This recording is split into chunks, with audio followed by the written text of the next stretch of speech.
Oke, selamat pagi, siang, dan malam. Salam Fransiskus PACB ini. Hari ini kita akan mencoba mengerjakan latihan soal yang mudah-mudahan nanti ketika ujian sekolah kalian bisa mengerjakan. Sebagai contoh di sini adalah ada namanya Lukman. Itu ada seorang pelajar SMP yang baru diterima di SMA. Memiliki beberapa kebutuhan menjelang masuk sekolah. Jadi mau masuk sekolah ya, mau masuk ke SMA ya. Yang pertama adalah membeli alat tulis dan buku-buku pelajaran SMA kelas 10, membeli sepatu baru walaupun sepatu saat SMP masih layak ini ya, masih layak pakai. Jadi ini masih layak pakai tapi ingin membeli sepatu baru. Yang ketiga adalah membeli seragam sekolah SMA yang sesuai ukurannya.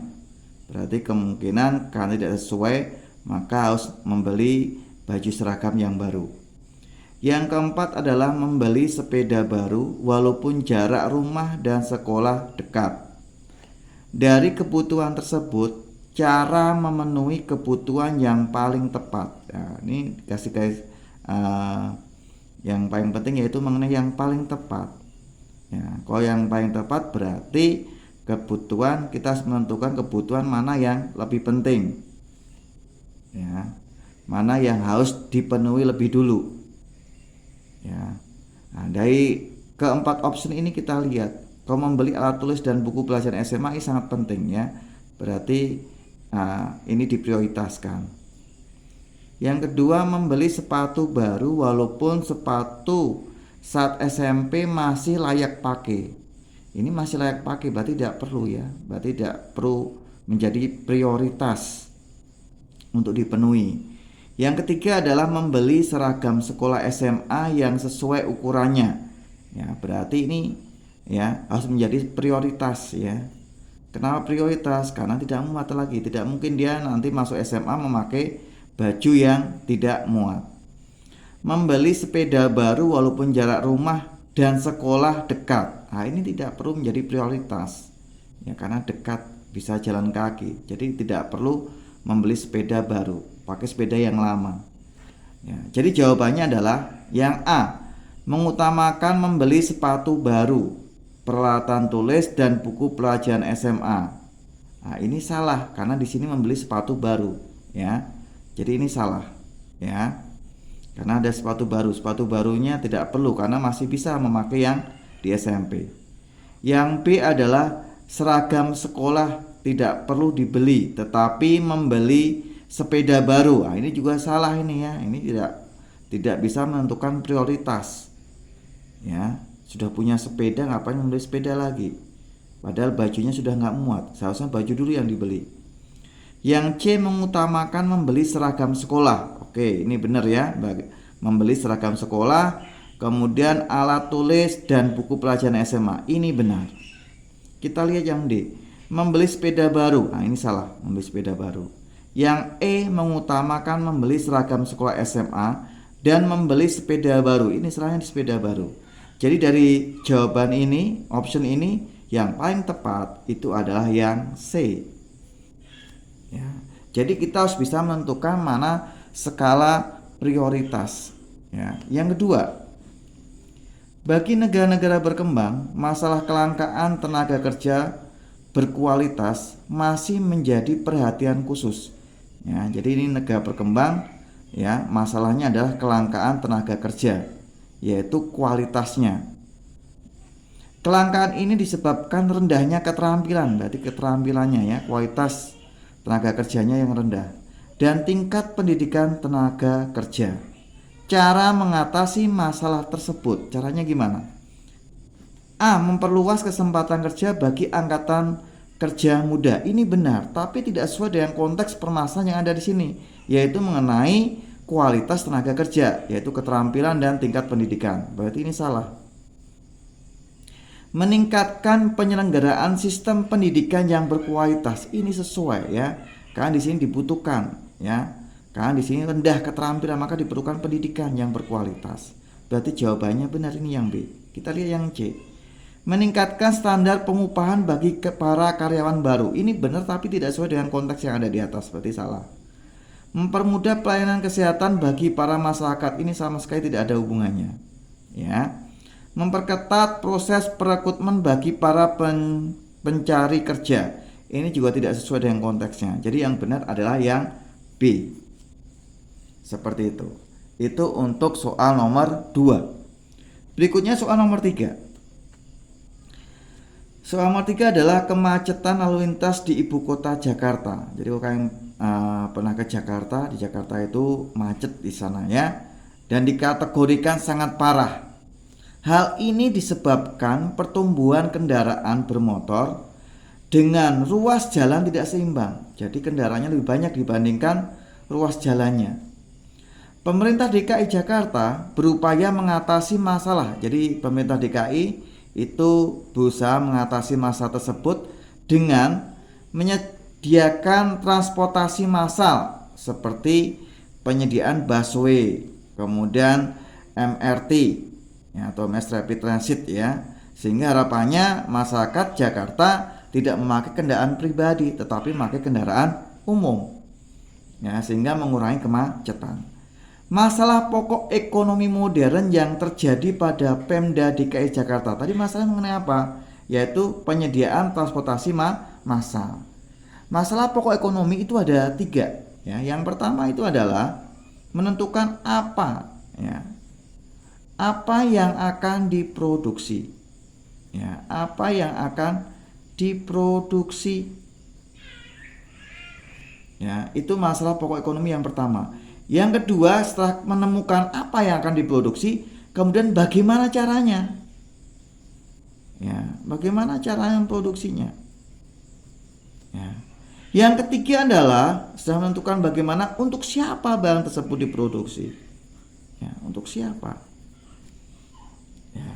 Jadi dari masa pokok ekonomi modern dari 3 tersebut ya, yang di sini yang bisa diatasi itu adalah mengenai apa yang akan diproduksi. Sehingga jawabannya yang benar adalah yang A, yaitu barang apa yang akan diproduksi. Kalau di mana ini bukan masalah pokok ekonomi modern. Masalah pokok ekonomi modern cuma ada 3. Apa dan berapa barang yang diproduksi. Yang kedua, bagaimana cara memproduksinya. Yang ketiga adalah untuk siapa ya. Jadi yang B sudah langsung salah, tidak sesuai dengan masalah pokok ekonomi modern. Yang ketiga adalah untuk siapa barang akan diproduksi. Ini benar tapi tidak menyangkut di sini. Yang di sini ada mengenai apa dulu, menentukan apa yang akan diproduksi. Yang D, jawaban yang D adalah kapan. Kapan itu juga tidak ada. Ini bukan masalah pokok ekonomi modern. Yang E adalah bagaimana, itu adalah proses caranya memproduksi. Setelah menentukan apanya ya, apanya barang akan diproduksi, baru caranya gimana. Nah, sudah ditentukan masalahnya, yaitu mengenai ya terjadinya di sini bilang terjadinya kemacetan lalu lintas, menentukan. Kemudian pemerintah DKI menentukan apa yang akan dilakukan, yaitu menyediakan apa. Jadi masalah pokok modern yang terjadi di sini adalah ya yang sudah diatasi, yaitu mengenai apa yang akan diproduksi. Sehingga jawabannya adalah yang nomor 3 itu adalah yang A. Jelas ya ini ya. Berikutnya nomor yang keempat.